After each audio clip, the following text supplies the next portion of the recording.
Uptake of minerals and water by roots. अच्छा, basically ये जो टॉपिक है, ये टॉपिक वही है, अब्जॉर्प्शन ऑफ मिनरल्स या uptake of minerals, absorption of minerals या वाटर बाय रोड्स। इस टॉपिक के अंदर बेसिकली हमने ये देखना है कि सोइल के अंदर से मिनरल्स और वाटर को उठाकर हमने रूट्स के अंदर लेकर आना है। और रूट्स के अंदर डिफरेंट पार्ट्स हैं, epidermis, cortex, endodermis, pericycle, xylem, और हमने जाइलम तक लेकर आना। वो कैसे आता है, आज का टॉपिक हमारा ये है कि किस मेथड से आता है, कहाँ एक्टिव ट्रांसपोर्ट लगती है, कहाँ फैसिलिटेटेड डिफ्यूजन लगता है, और कहाँ पर आपको नजर आता है ऑस्मोसिस, कहाँ पे नजर आता है डिफ्यूजन। तो किस मेथड से कौन सी चीज अंदर दाखिल होती है। तो आज का हमारा टॉपिक क्या है, uptake of minerals water by roots. देखा जाए हमारे पास फॉर एग्जाम्पल ये एक प्लांट है, ये एक प्लांट है, और ये जो प्लांट है, हमने प्लांट के अंदर मिनरल्स और वाटर को लेकर आना है। अब सबसे पहले आपको पता है जो मिनरल्स और वाटर है वो सारा का सारा मौजूद है सोइल के अंदर। अब सोइल के अंदर तो मौजूद है, अब सोइल के अंदर से उठाकर उसको लेकर आना है रूट्स के अंदर। अब जो रूट्स के अंदर सबसे पहला जो पार्ट आता है वो इसका है एपिडर्मस। अब जो एपिडर्मस है, एपिडर्मस, ये एपिडर्मस के आगे एक्सटेंशन निकली होती है, और उस एक्सटेंशन को नाम देते हैं, they are called roots hair. हम इसको नाम देते हैं, they are called roots hair. ये रूट्स हेयर है। अब जो रूट्स हेयर है, रूट्स हेयर ये आपको नजर आ रहा है सारा का सारा roots hair. Basically roots hair है क्या, ये रूट्स हेयर बेसिकली एपिडर्मस की एक्सटेंशन है। ये एपिडर्मस है। तो एपिडर्मस जहां से बाहर निकला होता है उसको हम नाम दे देते हैं, they are called extension of epidermis, that is called roots hair. इसके बाद अगले सेल्स का झुरमट आता है, और वो जो पार्ट बनाता है रूट्स का, हम उसको नाम दे देते हैं, दे आर कॉल्ड कोर्टेक्स। हम दे आर कॉल्ड, ये आपके पास आ गया क्या, कोर्टेक्स आ गया। अब कोर्टेक्स के बाद जो अगला पार्ट आता है हम उसको नाम दे देते हैं, दे आर कॉल्ड एंडोडर्मिस। हम इसको नाम देते हैं, दे आर कॉल्ड एंडोडर्मिस। ये आपके पास आ गया sketch, they are called endodermis. और एंडोडर्मिस के बाद जो लास्ट में आता है पार्ट, हम उसको नाम दे देते हैं, दे आर कॉल्ड पेरिसाइकल। ये जो आपके पास एक लेयर बना रहा हूं, इसको नाम देते हैं, दे आर कॉल्ड पेरिसाइकल। ये पेरिसाइकल है। अब पेरिसाइकल के बाद जो लास्ट में आता है हम उसको नाम दे देते हैं, दे आर कॉल्ड जाइलम। तो ये आपके पास आ गया जाइलम। ये जो लास्ट वाला पार्ट आ गया, दे आर कॉल्ड जाइलम, तो हम इसको जाइलम का नाम दे देंगे। ये जाइलम आ गया भी। अब यहां से देखा जाए तो ये है रूट्स, और रूट्स हेयर के बाहर ये है सॉइल, मट्टी है। अब मट्टी के अंदर हमारे पास देखा जाए तीन चीजें मौजूद है जो हम मैंने अंदर लेके जानी है। एक मौजूद है इसके अंदर वाटर, H2O। एक इसके पास मौजूद है मिनरल्स, हमने मिनरल्स के वो लेके जाना है। और मिनरल्स के साथ साथ जो तीसरी चीज है हम उसको क्या देते हैं, न्यूट्रेंट। हमने न्यूट्रेंट को भी लेके जाना है। अब इन तीनों चीजों को हमने लेके जाना है सोइल से उठाकर, हमने इसको लेके जाना रूट्स हेयर के अंदर। इन तीनों चीजों को हमने लेके जाना किसके अंदर, रूट्स हेयर के अंदर। और रूट्स हेयर से आगे जाएंगे एपिडर्मस के पास, एपिडर्मस से जाएंगे कोटस के पास, कोटस के बाद जाएंगे ये एंडोडर्मिस के पास, फिर पेरिसाइकल, और एंड में पहुंच जाएंगे जिसका नाम है जाइलम, और जाइलम से ये पत्तों तक पहुंच जाएगी। अब यहाँ पे तीन चीजें अगर देखा जाए तो सबसे पहले मैंने बता देता हूं, फॉर एग्जाम्पल ये हमारे पास आगे मिनरल्स। सबसे पहले हमने यहाँ पे देख दिया मिनरल्स। जो मिनरल्स है ये अपटेक करता प्लांट सोइल से, अपटेक बाय एक्टिव ट्रांसपोर्ट। ये एक्टिव ट्रांसपोर्ट के जरिए अंदर जाता है। अपटेक ऑफ प्लांट, ये प्लांट के अंदर जाता है, मगर कैसे जाएगा, बाय एक्टिव ट्रांसपोर्ट। क्योंकि बाहर मिनरल्स की क्वांटिटी कम होती है और अंदर ज्यादा होती है, तो अंदर ज्यादा और बाहर कम है, तो कम से ज्यादा की तरफ जाना, they are called active transport है। तो यहां पे अगर देखा जाए फॉर एग्जाम्पल ये सोइल है और ये है रूट्स हेयर, रूट्स हेयर। तो आपको पता है रूट्स हेयर बेसिकली क्या, एपिडर्मस है। यहां पर जो अगर देखा जाए जो मिनरल्स है, मिनरल्स यहां पर आपको नजर आती है लो कंसेंट्रेशन, और अगर देखा जाए यहां पर तो यहां पे होती है हाई कंसेंट्रेशन। तो यहां पे हम कर क्या रहे हैं, लो से हाई की तरफ लेके जाएंगे। जब लो से हाई की तरफ लेके जाएंगे तो हम इसको क्या देंगे, ये कौन सी transportation, they are called active transport है। तो बेसिकली देखा जाए तो ये अपटेक होता है मिनरल्स बेसिकली कैसे, एक्टिव ट्रांसपोर्ट के जरिए। एक्टिव ट्रांसपोर्ट होता क्या है, अगर फॉर एग्जाम्पल मैं कहता हूं Uptake of minerals, Uptake of minerals, अगर हम मिनरल्स को लेते हैं कहां से लेते हैं, from low concentration to high concentration, तो हाई कंसेंट्रेशन की तरफ आया लो से, हम इसको कह देंगे ये एक्टिव ट्रांसफर, मगर शर्त by using of ATP, by using of ATP. तो अगर देखा जाए बायोएनर्जेटिक्स के चैप्टर के अंदर, तो रेस्पिरेशन के जरिए से एटीपी बनाई जाती है।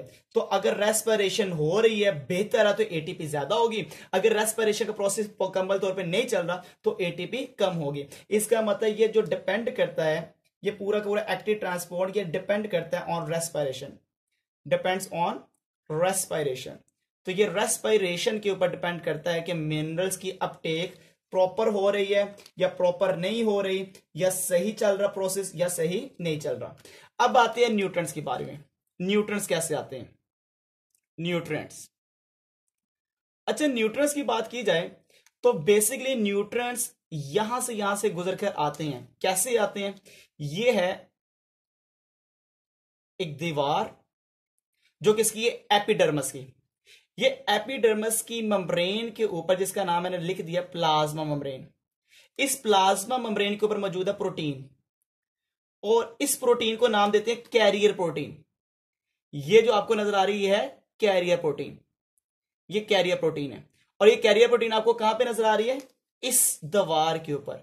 इस दीवार का नाम क्या है? ये प्लाज्मा मेम्ब्रेन है, प्लाज्मा मेम्ब्रेन। और ये मैं प्लाज्मा मेम्ब्रेन किसकी बता रहा हूं? जो सबसे बाहर वाला पार्ट है, रूट सेयर कह लो। रूट सेयर है क्या? एपिडर्मस ही है। एपिडर्मस की एक्सटेंशन ही रूट सेयर होती है। तो प्लाज्मा मेम्ब्रेन ऑफ एपिडर्मस है। तो अगर फॉर एग्जाम्पल मैं कहता हूं कि यहां से गुजर कर न्यूट्रिएंट्स जहां पर जा रहे हैं, इस कैरियर प्रोटीन से गुजर कर, बाहर क्या है? इसकी तादाद हायर है और अंदर क्या है? लोअर है। न्यूट्रिएंट्स बाहर हायर है और अंदर क्या है? लोअर है। तो आपको पता लग गया ये पैसिव ट्रांसपोर्ट है। और कैरियर प्रोटीन के जरिए होना, ऐसी ट्रांसपोर्ट को नाम दे देते हैं फैसिलिटेटेड डिफ्यूजन कहते हैं। मतलब यहां मैं लिखूंगा uptake of nutrients, uptake of nutrients. अगर न्यूट्रिएंट्स आते हैं, अपटेक ऑफ न्यूट्रिएंट्स कैसे आ रहे हैं? By facilitated diffusion, facilitated diffusion के जरिए आ रहे हैं। अब यहां पे क्वेश्चन ये है कि फैसिलिटेटेड डिफ्यूजन होता क्या है? अगर मैं कहता हूं फॉर एग्जांपल इसकी डेफिनेशन लिख रहा हूं कि फैसिलिटेटेड डिफ्यूजन कहते हैं किसको है, तो बेटा यहां मैं क्या करवा रहा हूं? यहां मैंने एक ही काम करवाया है, अपटेक करवाया है, अपटेक ऑफ न्यूट्रिएंट्स। ठीक है, कैसे करवाया? From higher concentration to, from higher concentration to lower concentration. और आपको ये मैं बता चुका हूं किसके जरिए करवाया है? Through carrier protein. तो अगर मैं कैरियर प्रोटीन के जरिए करवाता हूं, कैरियर प्रोटीन के जरिए, तो कैरियर प्रोटीन के जरिए से करवाना, हम उसको नाम दे देते हैं, they are called facilitated diffusion. और बेसिकली फैसिलिटेटेड डिफ्यूजन अगर मैंने करवाई है तो किसके लिए करवाई है? न्यूट्रिएंट्स के लिए। और यहां पे मैंने एक्टिव ट्रांसपोर्ट करवाई है किसके लिए? मिनरल्स के लिए। ये पैसिव है। पैसिव क्यों है? क्योंकि हायर से लोअर है। और ये कौन सा है? एक्टिव है, क्योंकि ये कहां से? लोअर से हाई की तरफ आता है। अब आगे बात वाटर की, वाटर H2O की बात आ गई। अच्छा बेसिकली H2O कैसे आता है? इस सेमी परमीएबल मेम्ब्रेन से गुजर के आता है। कैरियर प्रोटीन का जिक्र नहीं है, सेमी परमीएबल से गुजर कर आता है। तो आपको पता लग जाना चाहिए सेमी परमीएबल मेम्ब्रेन से गुजर के आने वाली चीज को हम नाम देते हैं ऑस्मोसिस। मतलब कि अगर पानी यहां से मूव करके आता है तो वो कैसे आता है? मेम्ब्रेन से गुजर के आता है। तो मेम्ब्रेन से गुजर के आना क्या कहलाता है? They are called osmosis. मतलब अगर मैं कहता हूं अपटेक करना है, यहां पे अपटेक ऑफ वाटर, हमने किसको लेना है? पानी को लेना है। अपटेक ऑफ वाटर, तो वाटर को कैसे लेना है? ये कैसे लेता है? Through osmosis. तो ये ऑस्मोसिस के जरिए से लेगा। अच्छा ऑस्मोसिस होता क्या है? देखो ऑस्मोसिस, पहले ये बताओ एक्टिव है या पैसिव है? सर जी पैसिव है। पैसिव क्यों है? क्योंकि हायर से ये भी किसकी तरफ जा रहा है? लोअर की तरफ। तो ऑस्मोसिस की डेफिनेशन क्या होती है? कि अगर हम ऑस्मोसिस की डेफिनेशन लिखते हैं तो ऑस्मोसिस किसको कहते हैं? तो ऑस्मोसिस का मतलब होता है, फॉर एग्जाम्पल अगर देखा जाए, हम कहते हैं uptake of water, uptake of water, हमने पानी को लिया, कहां से लिया? From higher concentration to, higher concentration to lower concentration की तरफ। मगर कैसे लिया? Through semi permeable membrane, through semi permeable membrane. तो सेमी परमिएबल मेम्ब्रेन से गुजर कर अगर जाए, सेमी परमिएबल मेम्ब्रेन से गुजर के जाए, तो हम इसको नाम दे देते हैं, दे आर कॉल्ड ऑस्मोसिस। तो ऑस्मोसिस का जो फिनोमिना है वो आपको नजर आता है किसके अंदर? वाटर के अंदर। और वाटर जो है वो ऑस्मोसिस के जरिए से अंदर आता है। जैसे मिसाल के तौर पर फॉर एग्जांपल ये एक सेल है और ये इसकी मेम्ब्रेन है, ये इसकी प्लाज्मा मेम्ब्रेन है। अगर अंदर की तरफ वाटर आता है तो आप इसको कहते हैं एंडोस्मोसिस। तो आप उसको कहते हैं कि ये एंडोस्मोसिस अंदर की तरफ आ रहा है। अगर ये सेल है और सेल की ये बाहर वाली दीवार को मैंने नाम दे दिया प्लाज्मा मेम्ब्रेन। हम सेल वॉल की बात नहीं करेंगे, सेल वॉल परमिएबल होती है, जो चीजों को रोकती है वो प्लाज्मा मेम्ब्रेन है। तो सेल वॉल का यहाँ पे कोई जिक्र नहीं आएगा, क्योंकि सेल वॉल परमिएबल होती है, वहां पे हर एक चीज गुजर सकती है। इसलिए मैं किसका जिक्र करूंगा? Plasma membrane. इसलिए मैं प्लाज्मा मेम्ब्रेन के लिहाज से आपको डेफिनेशन बता रहा हूं। अगर यहां से वाटर बाहर की तरफ जाए तो आप इसको नाम दे देते हो, ये एक्सोस्मोसिस है। तो अंदर की तरफ जाना एंडोस्मोसिस, और बाहर की तरफ जाना एक्सोस्मोसिस है। ठीक है, मतलब अपटेक या water move inside of cell. हमारे याद रखना है कैसे? Through osmosis. अगर मैं कहता हूं water move outside of cell, मगर कैसे? Through osmosis. तो ये है हमारे पास क्या आ गया? ऑस्मोसिस के जरिए वाटर भी अंदर दाखिल हो गया। अब ये जितनी भी चीजें ना, ये सारी की सारी कहां पे आ गई? रूट सेल के पास।